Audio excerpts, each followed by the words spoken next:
आप ये video YouTube पर देख रहे हैं तो हमारे चैनल को सब्सक्राइब करें और बेल आइकन को दबाना ना भूलें। इस दास को इन सदग्रंथों की, वेदों की, पुराणों की, गीता जी की कोई आवश्यकता नहीं थी। आवश्यकता का तात्पर्य ये नहीं है कि ये रिजेक्टेड है, नहीं। इनमें वर्णित ज्ञान हमारे परमेश्वर ने हमारी सिंपल लैंग्वेज में, साधारण भाषा में लिख रखा था, और जिसका हमें पूर्ण विश्वास था और रहेगा कि हमारे परमेश्वर ने और हम उनसे संबंधित जिन संतों ने जो भी बात कही है वो सारी सच्ची है।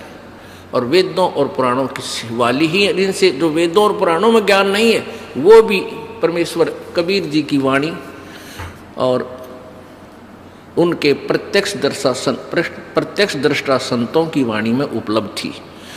अब इस दास ने ये वेद और गीता और पुराण इसलिए रखने पड़ रहे हैं आपके लिए कि यदि ये दास ये कहे वैसे कि ब्रह्मा विष्णु महेश की जन्म मृत्यु होती है, कोई नहीं मानना है, और 20 जगह बुराई करें कि वो तो रामपाल तो ब्रह्मा विष्णु महेश की निंदा करता है, उनको नासवान बताता है, ना तो कोई माने, और मेरे सिर और हो जा डले मारे। तो दास का क्या करते भाई, इनको दिखाने का उद्देश्य क्या है? एक समय एक अंधा व्यक्ति अंधेरे में लालटेन हाथ में लेकर जा रहा था। लालटेन जगती हुई रोशनी जगा कर ले जा रहा था, टॉर्च समझ लो, टॉर्च। आगे से बच्चे आ रहे थे उछल कूद करते हुए। उस अंधे व्यक्ति ने कहा कि बच्चों जरा देख कर चलना बेटा, मुझे दिखाई नहीं देता, जरा देख कर चलना, मुझे दिखाई नहीं देता। अब उन बच्चों ने उस अंधे व्यक्ति की बात सुनी और उसके चारों तरफ खड़े हो गए और कहने लगे, बाबा आपको सचमुच दिखाई नहीं देता? हाँ बेटा, मैं बिल्कुल अंधा हूँ। तो उन्होंने कहा बच्चों ने कि फिर लालटेन किस लिए ली है? उस अंधे ने कहा कि तुम आंखों वालों के लिए कहीं मेरे में टक्कर ना मार दो, बुड्ढे की देही तोड़ दो, तुम इस रोशनी में मुझसे दूर होकर निकल जाओ, मेरे साथ ना झटका पटका करो तुम। तो पुण्यात्माओं, ये अंधे वाली लालटेन है मेरे लिए। तो आप जी को दिखा देता हूं, इन पुराणों को पढ़कर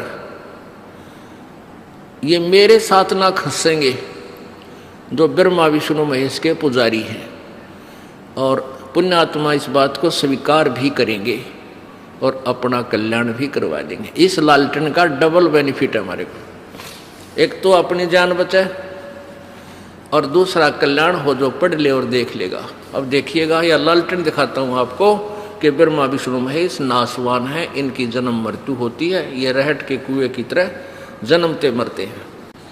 श्रीमद् देवी भागवत यानी दुर्गा पुराण, गीता प्रेस गोरखपुर से। इसके कौन है अनुवादक?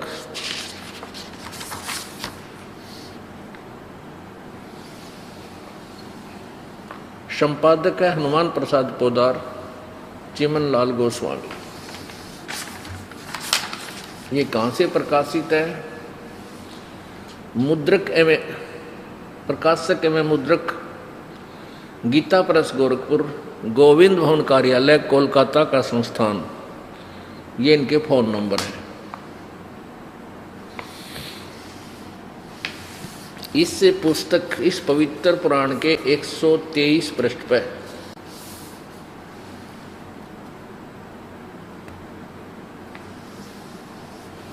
123 पृष्ठ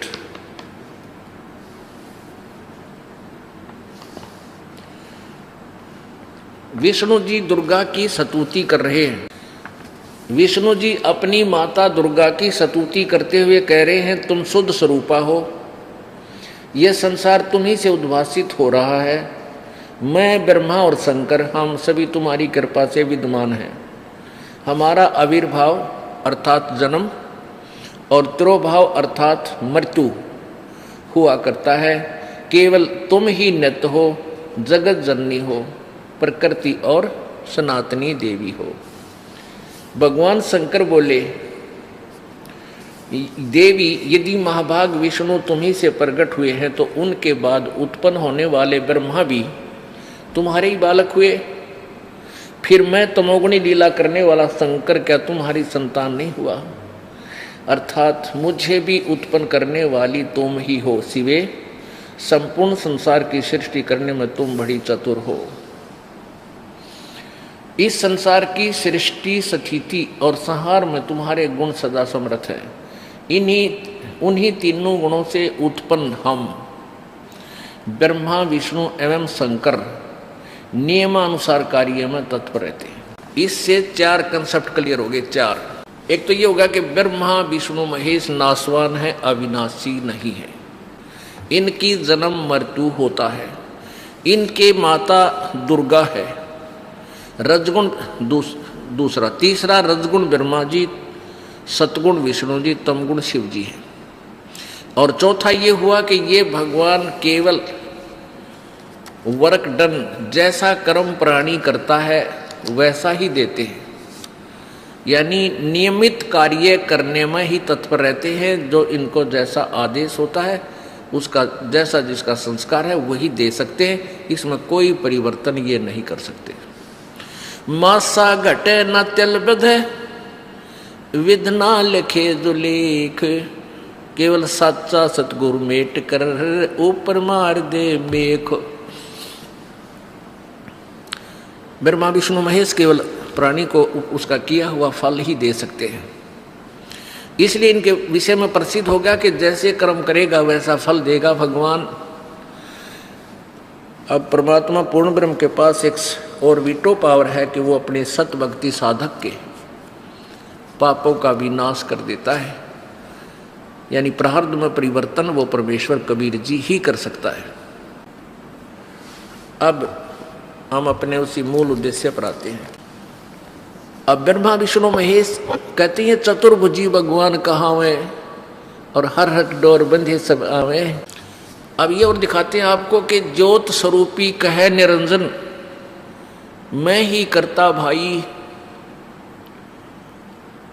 ये ज्योत स्वरूपी कहे निरंजन, ये काल कहता मैं ही भगवान हूं। ब्रह्मा विष्णु महेश को कहता तुम परमात्मा, तुम भगवान नहीं हो, तुमने अपने आप को भगवान मान लिया, ये बड़ी गलती की है, बड़ा अचरज है ये, और मैं ही भगवान हूं, मेरे अतिरिक्त कोई परमात्मा नहीं है। आज अब आपको ये कंसेप्ट क्लियर किया जा रहा है कि इस काल ने अपने आप को भगवान सिद्ध कर रखा है। इन ब्रह्मा विष्णु महेश को डरा धमका के, इनको धोखे में रख के, और पूर्ण परमात्मा का इसने नामो निशान मिटवा रखा है। ठीक है, वेदों गीता में लिखा इसलिए है क्योंकि ये वेद परमात्मा कबीर जी ने पूर्ण ब्रह्म ने इस ब्रह्म के अंतःकरण में फीड कर दिए, इसके कंप्यूटर में, और इसने उनको एज इट इज उस परमेश्वर के ही रिमोट तय परमात्मा ने रिमोट से इसको वापस करवा दिए, बाहर निकलवा दिए एज इट इज। इसने बाहर जब आए समुद्र में, इसने श्वासों से बाहर निकाला तो क्या किया, ये 4 वेद तो समाज में दे दिए, और 5वां वेद जो सूक्ष्म वेद है वो नष्ट कर दिया, जो कबीर परमेश्वर ने स्वयं आकर के बताना पड़ा। अब इसने क्या किया हुआ है कि वेदों का ज्ञान, वो 4 वेदों का ज्ञान इनकम्प्लीट है। उसके बाद इसने जो पुराण है इनकी रचना करवा दी, और सारे पूरा मानव समाज इन पुराणों पर आधारित हो गया। पुराणों का ज्ञान सतयुग से चलता आ रहा है, लिपिबद्ध ये भले ही बाद में किया गया है, लेकिन लोक वेद कथाएं जैसे दादे परदादा हम सुनते आए थे, आल्ला उद्दल की कहानी, जानी चोर की कहानी, ये बाद में लिखी गई, ये पहले कथाएं सुनते हमारे थे। तो ऐसे ये कथाएं एक ऋषि दूसरे को, दूसरा ऋषि फिर अपने चेलों को सुनाते हुए आ रही थी, यानी दंत कथा ये लोक वेद पहले से चल रहा था। ये तो फिर बाद में लिपिबद्ध किया व्यास जी ने, इतना काम किया। अब इसमें दिखाते हैं आपको इसने कैसे मिसगाइड किया हुआ, मिसगाइडेड किया है।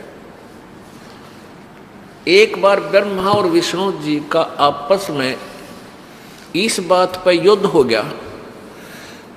ब्रह्मा जी विष्णु जी से बोले, मैं तेरा बाप और तू मेरे से उत्पन्न हुआ। राज तू मेरा आदर भी नहीं करता, मैं तेरे द्वार पर आया हूं और तू मस्ती में लेटा हुआ है, तूने मेरा आदर नहीं किया। विष्णु जी कहता है कि मैं तेरा बाप, तू मेरी नाभि कमल से उत्पन्न हुआ। अब इस काल ने सबको बौड़ी बूझ बना रखे है, क्यों करें। ये क्या करता है, आप देवी पुराण में सुनाएंगे, कभी समय आएगा, तीसरे स्कंद में चौथे 4 से लेकर 6 अध्याय तक ये क्या करता है। जैसे साधकों ने वेद पढ़े, वेदों में देखा कि एक ओम नाम है परमात्मा की भक्ति का और कोई मंत्र नहीं है, वेदों में ओम नाम है। इन्होंने इस ओम नाम को पूर्ण परमात्मा का मान लिया और साधक साधना करता करता फिर इसने एक आकाशवाणी की थी ब्रह्मा को, जब ये सर्वप्रथम कमल के फूल पर सचेत किया था कि तप करो तप करो। इसने हजारों वर्षों तक तप किया। फिर इसकी जब बैटरी चार्ज होगी, सिद्धि आ गई, इसको कह दिया भी तू सृष्टि करो, यानी एक डिपार्टमेंट दे दिया रजोगुण का। फिर विष्णु जी ने तप किया 12,000 वर्ष तक, इसकी बैटरी चार्ज करवा दी, सिद्धियां आ गई, इसको दे दिया विष्णु वाला। फिर शंकर जी ने तप किया, फिर इसको दे दिया संहार करने का। तो क्या होता, जैसे साधक साधना करने लगा ओम नाम के जाप से करता करता, फिर हठ योग कर लिया। ब्रह्मा जी ने बताया, आकाशवाणी सुनी थी भगवान की, वह थी काल की, उन्होंने मान ली पूर्ण परमात्मा की। फिर हठ योग वहां से प्रारंभ हो गया। नहीं किसी वेद में ना गीता जी में हठ योग करने का कोई आदेश नहीं, ये तो नकली साधना बताई मूर्खों की, क्योंकि इससे सिद्धियां आ जाती हैं। सिद्धियां एक दूसरे के ऊपर फिर ये एटम बम छोड़ कर एक दूसरे का नाश करते रहते हैं, लड़ते झगड़ते रहते हैं। इसलिए इनको हठ योग करने वालों को मूर्ख लिखा है। गीता जी अध्याय नंबर 17 के अध्याय नंबर 17 में श्लोक नंबर 4, 5, 6 यानी 3 से लेकर 10, 12 तक ये स्पष्ट किया है। तो क्या होता, साधकों ने ओम नाम का जाप जपते जपते फिर हठ योग समाधि लागी। अब जब इनका हठ योग से अंदर जब शरीर में ये प्रवेश हो गए, तो किसी को तो विष्णु रूप में दर्शन दे दिए। ये विष्णु ब्रह्मा शिव तो इनके पास रहते हैं, आम देवताओं की तरह, ऋषियों की तरह। ये इनके इनसे जो ना सुप्रीम है, ये मंत्री हैं, बाकी अन्य देवता और न्यारे डिपार्टमेंटों के इनके अंतर्गत आते हैं।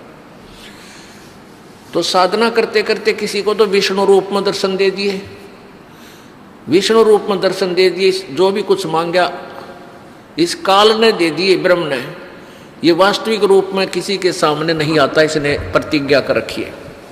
तो उन जिसने विष्णु रूप में दर्शन हुए, उसने समाधि तोड़ दी अपनी, और उसका पक्का दच गया कि ये विष्णु जो सतगुण है यही भगवान है। ओहो, फिर वो साधक भाज्या हुआ है, भागा आता है, दौड़ा हुआ भगवान विष्णु के चरणों में शीश रख देता है और सबको ढोल बजाकर कहता है कि ये पूर्ण परमात्मा है, ये विष्णु जी पूर्ण परमात्मा है। मैंने इनको समाधि दशा में इनका साक्षात्कार हुआ है, ये छुपाए बैठे। और विष्णु जी ने पता भी कोई नहीं, युग के बंड के कह रहे मैं कहाँ था, मुझे पता है, उसको पता ही नहीं। लेकिन उनकी सुनी सुनाई बात तो इंजेक्शनों से वो फूल जाते हैं, और किसी को ये काल ब्रह्मा रूप में दर्शन दे देता है। तो वो साधक कहता है ये ब्रह्मा रूप, ये ब्रह्मा यही सर्वशक्तिमान है, यही सृष्टि रचने वाला है, यही तीनों रूप धारण करता है। और किसी को वो शिव रूप में दर्शन दे देते हैं, ये काल दे देता है समाधि करने या मेडिटेशन करने वालों को। तो उन ऋषियों द्वारा सुनी हुई दंत कथा के आधार पर ब्रह्मा जी ने मान लिया मैं सृष्टि करता हूं और ये सभी संसार मेरे से उत्पन्न हुआ है। और जिसने विष्णु जी के रूप में दर्शन हुए थे, उसने विष्णु जी का इंजेक्शन ला दिया।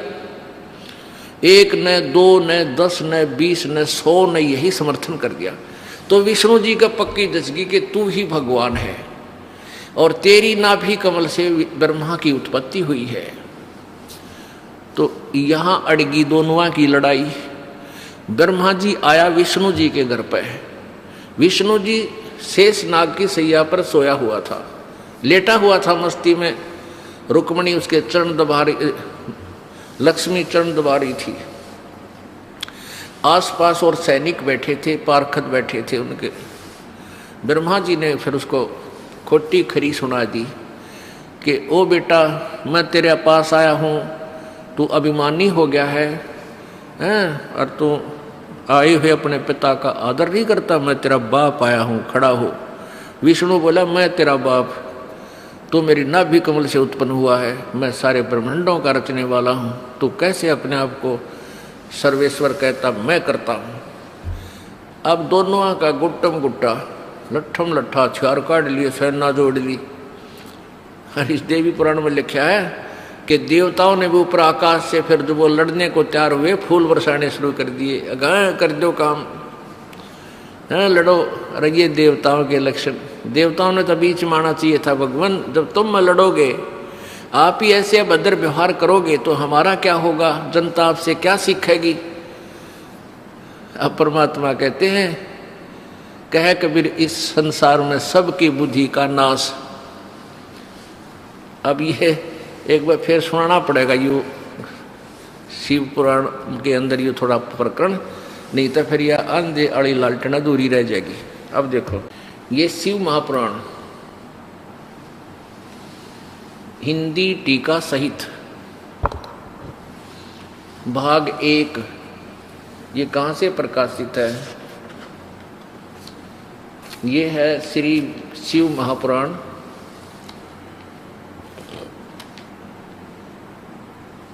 विद्या अवरिधि, पंडित ज्वाला प्रसाद जी मिश्र कृत, हिंदी भाषा टीका सहित, खेमरा श्री कृष्ण दास प्रकाशन, बंबई, इतने इतने। प्रश्न नंबर 11 और अध्याय नंबर विद्वेश्वर संहिता अध्याय 6। अच्छा, यहां पर ये यहां से शुरू करते हैं।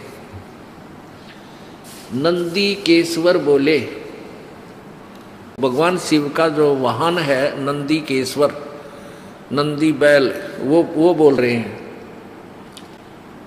नंदी केश्वर बोले, हे योगिंद्र, आगे एक समय विष्णु भगवान शेष सैया पर अपने गरुड़ आदि पार्षदों के से संयुक्त लक्ष्मी सहित शयन करते थे। उस समय ब्रह्म ज्ञानियों में श्रेष्ठ, किसी उपमा इनकी, ब्रह्म ज्ञानियों में श्रेष्ठ ब्रह्मा जी अपनी इच्छा से ही वहां आए और सब प्रकार सुंदर सेज पर शयन करते हुए कमल लोचन विष्णु जी से पूछने लगे, तुम कौन हो जो मुझे देखकर अभिमानी पुरुष के समान शयन करते हो? ये ब्रह्म ज्ञानी ने नो बेरा तू यू कौन है? नोगा तुम कौन हो और मुझे देखकर अभिमानी पुरुष के समान शयन करते हो, सोए पड़े हो? हे वत्स, उठो। ए बेटा उठो, देखो मैं तुम्हारा स्वामी आया हूँ। जैसे तीसरी चौथी कक्षा के बालक लड़ा करे ना आपस में, मैं तेरा बाप आया हूँ, उठ बेटा। आए हुए गुरु को देखकर जो अभिमान करता है उस द्रोही मूड का प्रायश्चित होना उचित है, अर्थात न गढ़ूंगा ही। यह सुनकर विष्णु जी के अंतःकरण में, यह सुनकर विष्णु जी के अंतर में तो क्रोध हुआ, अंदर तो छो उठा, पर दाब के ऊपर ऊपर से बोलने लगा, परंतु बाहर से शांत रहे और बोले, वत्स, हे बेटा, तुम्हारा मंगल हो। बैठो, इस आसन पर विराजमान हो। इस समय तुम्हारा नेत्र कुटिल और मुख वक्र क्यों हो गया? बांगा क्यों मुंह हो रहा तेरा?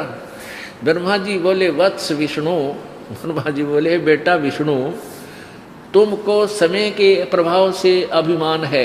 हे पुत्र, मैं तुम्हारा रक्षक और जगत का महापिता मैं हूँ। विष्णु जी बोले, ये तो सब जगत मुझ में स्थित है, तुम चोर के समान किस प्रकार अपना कहते हो, तुम मेरी नाभि कमल से उत्पन्न हुए हो,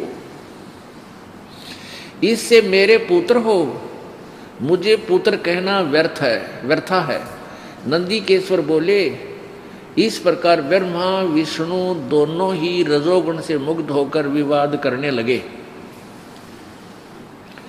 मैं श्रेष्ठ हूं, मैं स्वामी हूं, ऐसा कहकर एक दूसरे को मारने की इच्छा से युद्ध करने में उत्सुक हुए और हंस गरुड़ और वाहन पर परस्पर सतीत होकर ये दोनों देवता युद्ध करने लगे। तब ब्रह्मा और विष्णु के वाहन गण भी युद्ध करने लगे। तब संपूर्ण देवता विमानों में बैठकर उस महा अद्भुत युद्ध को देखने चले आए और आकाश में उनके ऊपर फूल बरसाने लगे। जय हो देवताओं की। भले पुरुषों, बीच में आना चाहिए था, छुटाने चाहिए थे, रे क्यों नाश करो हो देवताओं। नको पंत फूल बरसाव जो कर खागड़े बढ़ाया करें झोटे हो कलकी दे देगा करो। ये हमारे देवताओं के लक्षण हैं। तो जनसाधारण का क्या होगा पुण्यात्मा, ये देख लो इस तत्व ज्ञान के अभाव से। अब थोड़ा सा मौखिक बताया गया दास। फिर क्या हुआ कि इन दोनों को लड़ते हुए देखकर इस काल भगवान ने, ज्योति निरंजन ने एक सतम ठोक दिया बीच में। एक सिद्धि सेन के बीच में एक मोटा सा एक थांब पिल्लर, और वो तेजों में था, वो बहुत लंबा चौड़ा सिद्धि तक। जैसे अब ग्रीष्म ऋतु में तेज हवा चलती है ना, तो एक हुलिया सा उठा कर आंधी का, उसको चारों तरफ धूल, इसमें धूल भर जाती है, ऐसे चक्कर काटता हुआ नीचे से लेकर ऊपर तक दिखाई देता, ऐसा समझ लो। ईसा सतम था, बीच में आ गया। वो लड़ना भूल गए। तो दोनों जने सोचा भी न देखा ये कितना लंबा चौड़ा, एक ऊपर न चला गया कि नीचे ने। लंबी कथा है। फिर क्या हुआ, इतने में काल ज्योति निरंजन शिव रूप धारक है, अपने बेटे शिवजी जैसा रूप बनाकर और वहां प्रकट हो गया और इनसे बोला कि बेटो, ये पुत्रो, मेरी बात सुनो। तुमने अपने आप को भगवान मान लिया, तुम्हारी नालायकी है, तुम भगवान नहीं हो। अब ये सिद्ध करते हैं। ये है शिव पुराण पृष्ठ नंबर 17, विद्वेश्वर संहिता, अध्याय 9। यहां पर नंदीकेश्वर बोले, इस प्रकार भगवान ने उन नम्र हुए ब्रह्मा और विष्णु पर अनुग्रह करके उनके युद्ध में जो परस्पर उनकी सेना मारी गई थी, उस सब को अपनी शक्ति से जीवित कर उठाया। आगे फिर क्या बोला, उनसे संबोधित करके कहने लगा, मेरे सकल और निष्कल भेद से दो रूप हैं, परंतु और ईश्वर नहीं। नो कह और कोई भगवान को नहीं, मैं ही हूं जो कुछ हूं। इस प्रकार, इस कारण उनके दो रूप नहीं हो सकते। पहला सतम रूप और दूसरा पीछे मूर्तिमान रूप धारण किया। इसमें ब्रह्म रूप निष्कल है, ईश्वर रूप सगुण है। मेरे ये दोनों रूप सिद्ध हैं, दूसरे किसी के नहीं हो सकते। इस कारण तुम दोनों को अथवा दूसरों को ईश्वर तव की प्राप्ति नहीं हो सकती, यानी कोई भगवान नहीं है।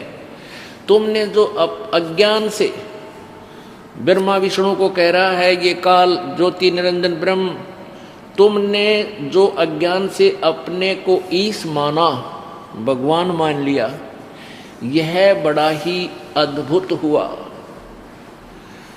उसके दूर करने को ही मैं रण स्थान में आया हूं। अब तुम अपना अभिमान त्याग कर मुझ ईश्वर में अपनी बुद्धि लगाओ। मेरे प्रसाद से लोक में सब अर्थ प्रकाश करते हैं। क्या कहता, मैं ही ब्रह्म हूं और मेरा ही कल अकल रूप है। ब्रह्म होने से मैं ईश्वर हूँ। अनुग्रह आदि कहीं मेरा कृत्य है। सर्वव्यापी होने से और जगत के वर्धक होने से मैं ब्रह्मा हूँ। और ब्रह्म केशव, हे ब्रह्म केशव, समतव और व्यापक होने से मैं आत्मा हूँ। मैं सबका ईश हूँ, यह मेरा है, मेरे सिवाय किसी दूसरे का नहीं है। प्रथम तो ब्रह्म तत्व ज्ञान के निमित्त निष्कल ब्रह्म का प्रादुर्भाव हुआ 18 पर। इससे मैं अज्ञात रूप हूँ। पीछे तुम्हें प्रगट दर्शन देने के निमित्त साक्षात ईश्वर तत्क्षण ही मैं सगुण रूप हुआ हूँ। हे पुत्रो, हे बेटो, काल कह रहा है, हे पुत्रो, यह कृत यानी ये डिपार्टमेंट उत्पत्ति और सतिथि का यह कृत आपने तप से प्राप्त किया है, जो कि सृष्टि की उत्पत्ति और पालन कहता है। सो मैंने प्रसन्न होकर तुम्हें दिया है। इसी प्रकार से दूसरे 2 कृत रुद्र और महेश्वर को प्रदान किए हैं, परंतु अनुग्रह कर्तव्य कोई भी पाने को समर्थ नहीं है। सो पूर्व के कर्म तुमने समय से विसार दिए थे, रुद्र और महेश ने उनको नहीं बुलाया। अब 19 पर देखो, रूप वेश यानी रुद्र और महेश ने अपने आप को अभिमानी नहीं बनाया, तुमने बना दिया, इसलिए तुम्हारे को सीधा किया मैंने। रूप वेश कृत आसन वाहन आयुध आदि में हमारी साम्यता थी है। हे सौम्य, मेरे ज्ञान के विमुख होने से तुम्हें अज्ञानता आ गई। मेरा ज्ञान होने से ऐसा नहीं हो सकता। ज्ञान और रूप महेश के तुल्य हो जाता है। इस कारण उस ज्ञान की सिद्धि निमित्त ओंकार नामक यानी ओम मंत्र का मंत्र जप करो। यह अभिमान का दूर करने वाला सोई निज मंत्र उपदेश करते हैं। यह ओंकार मेरे मुख से उत्पन्न होने से मेरे ही रूप का बोधक है और महामंगल करने वाला है। यह वाचक है, मैं वाच्य हूँ। यह मंत्र मेरा आत्मा है, उसके स्मरण से मेरा स्मरण होता है। हो गया सीधा।